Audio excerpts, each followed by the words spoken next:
पर एक गीत आपके बीच में भेजा था।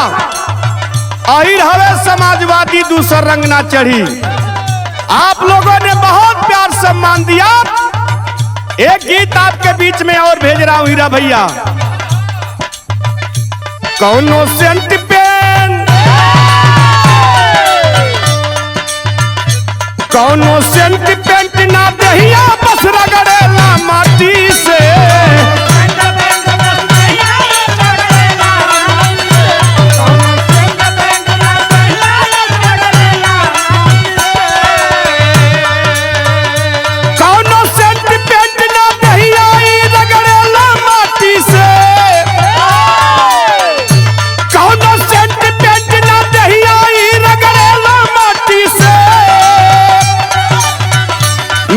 सबके न्याय, मिलन सबके न्याय दसवा में यही रे के लाठी से।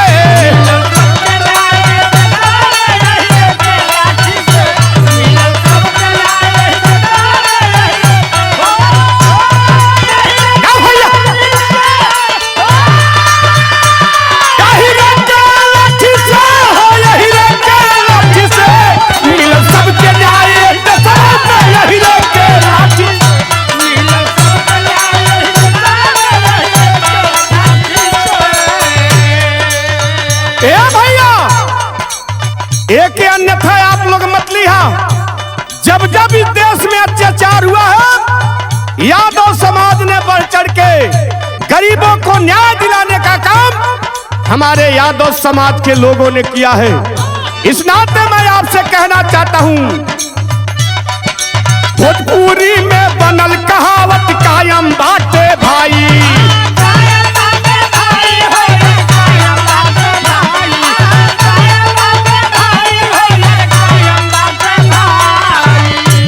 देहाती में कहेला लोग, अरे भोजपुरी में बनल कहावत कायम बाटे भाई।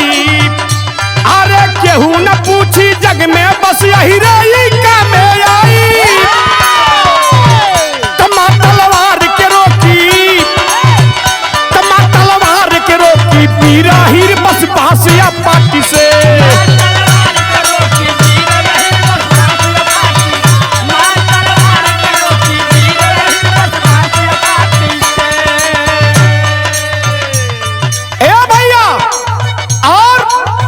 यादव समाज के महापुरुषों ने क्या किया?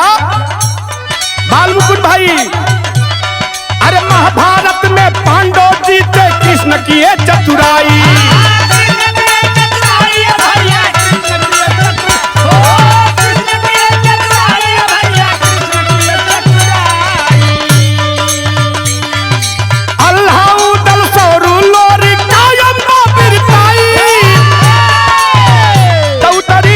जो अपनी पानी पे दुनिया में आती के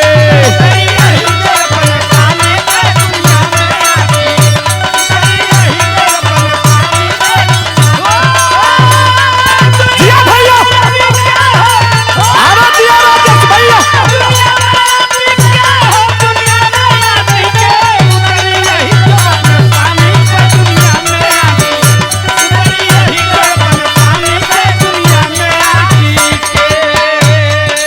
इस नाता मैं आपसे कहना चाहता हूं, कहे कभी संतोष हिरबा पर सेवा में लागल।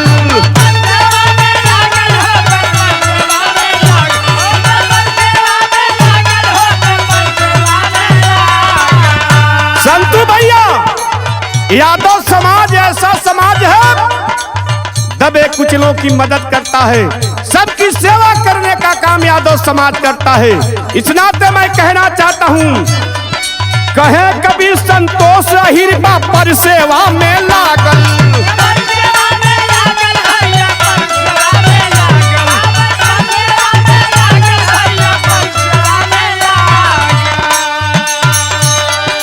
जाति बाती दे बोले, जाति बाती जे बोले अब समझाओ के पागल। कहे हरि के, कहे हरि के से हमसे समा